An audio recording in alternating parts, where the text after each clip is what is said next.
Hello friends, welcome to my channel. आज हम अपने इस वीडियो में आरपीएससी की मार्किंग स्कीम चेक करने वाले हैं कि वो अपने जो सब्जेक्टिव एग्ज़ाम है उसमें मार्किंग स्कीम कैसे करता है। तो आज के इस वीडियो में हम 20 मार्क्स वाले जो क्वेश्चंस हैं आरपीएससी के, जिनका कि वेटेज 100 नंबर होता है, उनकी मार्किंग स्कीम चेक करने वाले हैं कि आरपीएससी एक्चुअल में कैसे मार्किंग करता है। लूज़ मार्किंग स्कीम है उनकी, या थोड़ा अपना स्ट्रिक्टनेस करते हैं। मार्च के अंदर पेपर होने वाला है, तो आपको थोड़ा सा आइडिया लग जाएगा कि एक्चुअल में मार्किंग स्कीम होती कैसे है। तो ये आरपीएससी का 2019-20 का एग्ज़ाम है, 19 में शायद कंडक्ट हुआ था ये। तो उसकी एक कैंडिडेट की मार्क शीट है कि उसका पूरा सॉल्व पेपर है ये, तो मैं आपको दिखाता हूँ। इसमें 33rd नंबर क्वेश्चन था, ये इन्होंने अटैम्प्ट नहीं किया है। स्टील सेक्शन का एक क्वेश्चन था, 5 ही क्वेश्चन आते हैं इसके अंदर, तो इन्होंने फर्स्ट क्वेश्चन ये अटैम्प्ट नहीं करा था। सेकंड क्वेश्चन जो था ये था आरसीसी का। ठीक है, ये आरसीसी का क्वेश्चन है जिसके अंदर ये इन्होंने मोमेंट ऑफ रेजिस्टेंस कैलकुलेट करने के लिए दे रखा है। विड्थ डेप्थ इन्होंने पूरी मेंशन कर रखी है, आप देखोगे। विड्थ दे रखी है, डेप्थ दे रखी है, इन्होंने एएसटी ये शॉर्ट फॉर्म में लिखा हुआ है सारा का सारा इन्होंने। वैसे तो इसमें अगर आप चाहो तो इसको थोड़ा डिटेल्ड में लिख सकते हो। विड्थ ऑफ बीम बता सकते हो, डेप्थ ऑफ बीम बता सकते हो। ठीक है, एरिया ऑफ स्टील बता सकते हो, स्टील ग्रेड बता सकते हो। डिटेलिंग इसके अंदर ज़रूर करनी है आपको, थोड़ा सा हेल्पफुल रहता है। यहाँ पर इन्होंने डेप्थ ऑफ कैलकुलेशन और न्यूट्रल एक्सिस कर लिया। इसके बाद में डेप्थ निकाल लिया। यहाँ पे इसको इन्होंने जो मार्किंग दी है, इनको 20 में से 20 पूरे मार्क्स दिए हुए हैं। तो आप देख सकते हो कि इन्होंने इतना पार्ट इसके अंदर एक्सप्लेन किया था और उनको 20 में से 20 मार्क्स मिल गए हैं। तो आरसीसी में छोटा ही क्वेश्चन था, ये बहुत छोटा क्वेश्चन है जिसमें कि इजीली इनको 20 मार्क्स मिल चुके हैं। ठीक है, तो आप देख सकते हो। और एक बार नेक्स्ट मैं आपको क्वेश्चन दिखा और देता हूँ। ठीक है, ये काफ़ी लूज़ लग रहा है इसके अंदर मार्किंग करा हुआ, लेकिन ऐसा नहीं है, सभी क्वेश्चंस के अंदर वो इस तरीके की मार्किंग नहीं करते हैं। ठीक है, ये बहुत ही स्ट्रेट फॉरवर्ड क्वेश्चन था, मोमेंट ऑफ रेजिस्टेंस निकालना था, तो इन्होंने इनको पूरे 20 मार्क्स दे दिए हैं। चलते हैं नेक्स्ट क्वेश्चन के ऊपर। ये था डिटरमाइन बाय कैसिलाजानो method vertical and horizontal deflection. इसमें ए बी की लेंथ दे रखी है यहाँ पर, और बी सी पार्ट की दे रखी है। वर्टिकल डिफ्लेक्शन इन्होंने सी पॉइंट पर पूछा हुआ है। ठीक है, और एक डब्लू लोड भी एक्ट कर रहा है इसके ऊपर जॉइंट फ्री एंड पे। तो देखते हैं इन्होंने कैसी मार्किंग स्कीम करी है। यहाँ इन्होंने पूरा डिफ्लेक्शन वगैरह सब कुछ बता दिया है, कैसे वर्टिकल का और हॉरिजॉन्टल कंपोनेंट लिया हुआ है। ठीक है, ये इन्होंने मेंबर वाइज इक्वेशन भी बना ली है। ठीक है, यहाँ पे इन्होंने इंटीग्रेशन वगैरह सब कुछ किया है। इसके बाद में वर्टिकल डिफ्लेक्शन इन्होंने कैलकुलेट कर लिया है, और हॉरिजॉन्टल डिफ्लेक्शन इन्होंने कैलकुलेट कर लिया है। तो सिर्फ इनको हाफ मार्क्स दिया है, हाफ मार्क्स बोले तो 6 मार्क्स दिए हैं, सिर्फ ये हॉरिजॉन्टल डिफ्लेक्शन के दिए हैं, इसी पे टिक मारा हुआ है। डाउनवर्ड डिफ्लेक्शन इनका शायद करेक्ट नहीं हुआ होगा, तो इन्होंने नहीं मार्क्स दिए हैं। तो 20 में से इनको 6 मार्क्स मिले हैं, क्योंकि एक तो इनका ये गलत हुई है। ठीक है, तो इन्होंने इनको स्टेप वाइज मार्किंग भी दी हुई है। अगर कई लोगों का क्वेश्चन था कि ये स्टेप वाइज मार्किंग करते हैं कि नहीं करते हैं, हमारे पूरे क्वेश्चन को ये तो गलत नहीं कर देंगे, तो यहाँ पे इन्होंने स्टेप वाइज मार्किंग भी करी हुई है। प्रोवाइडेड आपका जो पीछे के सारे स्टेप्स हैं वो सही होने चाहिए, ये नहीं कि आपने स्टेप्स ही गलत कर दिए हैं तो फिर मार्किंग भी नहीं मिलेगी आपको। ये क्वेश्चन था इनका, 20 मार्क का क्वेश्चन था आउट, उसमें से इनको 6 मार्क्स से मिले हैं, क्योंकि एक ही सही था। ठीक है, अब नेक्स्ट आते हैं हम क्वेश्चन पे। ये सोम का क्वेश्चन दिया हुआ है।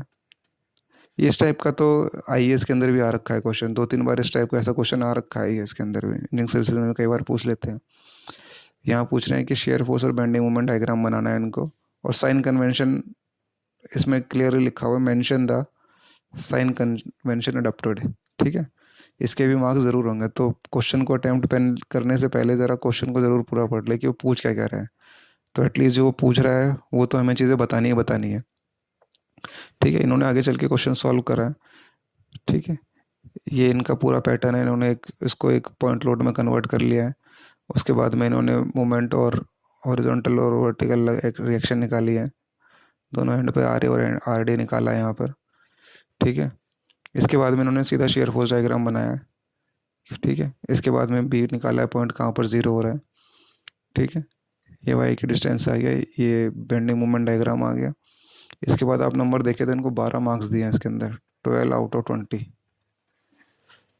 पूरे क्वेश्चन में अगर आप देखोगे तो उन्होंने जो एक चीज़ पूछी थी, इन्होंने उसका जवाब नहीं दिया है। इन्होंने कहीं पे भी साइन कन्वेंशन मेंशन नहीं किया है। ठीक है, साइन कन्वेंशन कहीं मेंशन ही नहीं करा, तो एक तो उसके नंबर कटे हैं, जो कि मुझे लगता है कि इन्होंने उसके नंबर ज़रूर काटे हैं। साइन कन्वेंशन उन्होंने कहीं पे भी मार्किंग नहीं करी है उसकी। ठीक है, एक मेरे ख्याल से वही रीज़न है जो कि अदरवाइज़ तो इनकी सब कुछ वैल्यू करेक्टेड ही है। ठीक है, एक इन्होंने वहाँ पर अपने नंबर गवा दिए हैं, तो एटलीस्ट ये 20 में से 12 हैं तो शायद 18 मार्क्स ले सकते थे। 18-19 मार्क्स आराम से आ जाते हैं इनके। ठीक है, तो इस तरह की गलतियाँ आप ना करें। क्वेश्चन जब आए आपका, तो आप क्वेश्चन में पूछ एग्जैक्ट ज़रूर देखें कि पूछ क्या कह रहे हैं। ठीक है, ये सारी चीज़ें आपको पता होनी चाहिए कि एक्चुअल में पूछ कैसे क्या कह रहे हैं। नेक्स्ट क्वेश्चन देखते हैं, जो कि लास्ट क्वेश्चन है।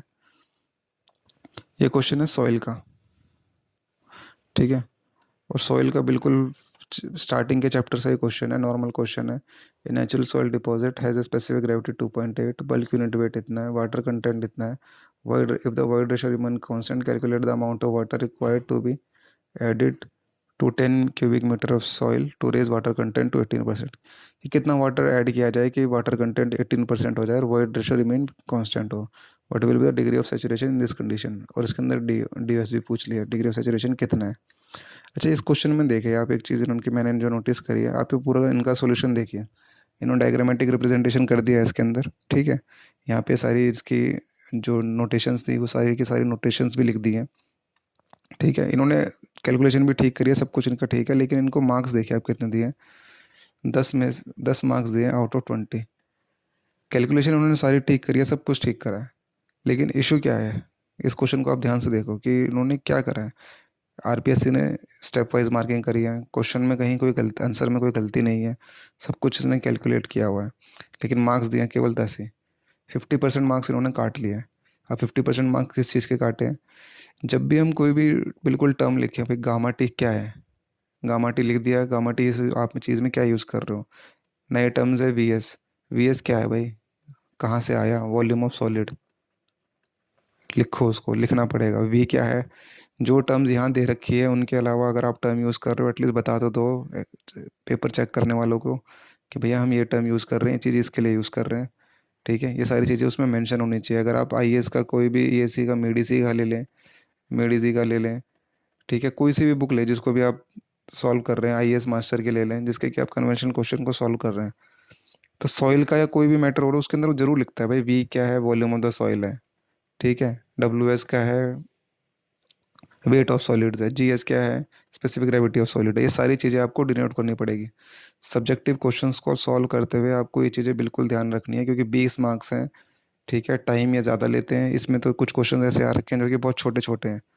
ठीक है, बहुत छोटे छोटे क्वेश्चन हैं जिनका कोई टाइम समय आपका नहीं लगना है, लेकिन जब आपके नंबर कटेंगे तो सीधा नंबर कट जाएंगे, सीधा आधे नंबर हो जाएंगे। टाइम का टाइम लगेगा और नंबर के नंबर आधे मिलेंगे। तो 20 के में से 20 तो आपको एटलीस्ट लेने ही है। 20 में से 20 मार्क्स तो एटलीस्ट लेने हैं। जैसे कि आप देखोगे ऊपर आरसीसी वाले क्वेश्चन के अंदर इसको पूरे मार्क्स दिए हैं। ठीक है, यहाँ पे जो आरसीसी वाला क्वेश्चन है इसके अंदर इसको पूरे मार्क्स दिए हैं, और ये मुश्किल से अगर हम करने बैठे तो 10 मिनट का क्वेश्चन नहीं है ये। 10 मिनट भी मैंने ज़्यादा बोल दिए हैं। तो अपने मार्क्स पूरे लेने हैं और टाइम भी कम लगाना है। एक चीज़ का और ध्यान रखना है, आरपीएससी जो है स्पेस बहुत कम देता है, उनके पास स्पेस की लिमिटेशन होती है। वो 2 ही पेज की लाइन देता है। अगर आप एक देखोगे तो पूरा का पूरा एक पेज देता है। जैसे हम इस कैसे चलाने वाले मेथड में देखें तो सिर्फ ये 3 लाइन यहाँ पर दी है, उसके बाद में एक पेज ये पूरा दिया है, उसके बाद में ये आधा पेज दिया है, तो कुल मिला के वो 2 ही पेज देता है लिखने के लिए। तो क्वेश्चन आप जब भी अटैम्प्ट करें तो क्वेश्चन को इस तरीके से अटैम्प्ट करें कि भैया इन 2 पेजेस के अंदर वो कंप्लीट हो जाए। इससे बाहर जा रहा है, जैसे इस क्वेश्चन में आप देखोगे करते करते करते करते बिल्कुल लास्ट तक पहुंच चुके थे। बाई चांस अगर ये आंसर यहाँ नहीं निकलता तो इसके पास ये जगह छोटी पड़ जाती और ये फंस जाता। फिर बाद में इसको मार्क्स तो मिलते ही नहीं, क्वेश्चन भी पूरा कम नहीं होता और नंबर बहुत जल्दी काटते हैं वो लोग। ठीक है, तो 20 में से 6 नंबर दिए हैं इसको। तो ये है, ये मैंने आपके साथ 5 मार्क्स वाले क्वेश्चंस जो हैं शेयर किए हैं। ठीक है, अभी मेरे पास और भी मार्क्स है जो कि इनके 5 मार्क्स वाले हैं, 5 मार्क्स वाले और 1 मार्क्स वाले। जल्दी उन पर वीडियो बनाता हूँ मैं, तब तक आप इन क्वेश्चंस को ज़रूर प्रैक्टिस करें। देख लें कि कैसे इनको क्वेश्चंस को करना है, कैसे नहीं करना है, कहाँ एफएससी मार्क्स काटती है। मेन मोटिव इस वीडियो को शेयर करने का यही है कि इनकी मार्किंग क्या होती है और ये कैसे जो है कहाँ नंबर काट सकते हैं, क्या क्या चीज़ें इनको डिनोट करनी चाहिए। वीडियो अगर आपको अच्छा लगा हो तो लाइक ज़रूर करें, शेयर ज़रूर करें। Thank you very much.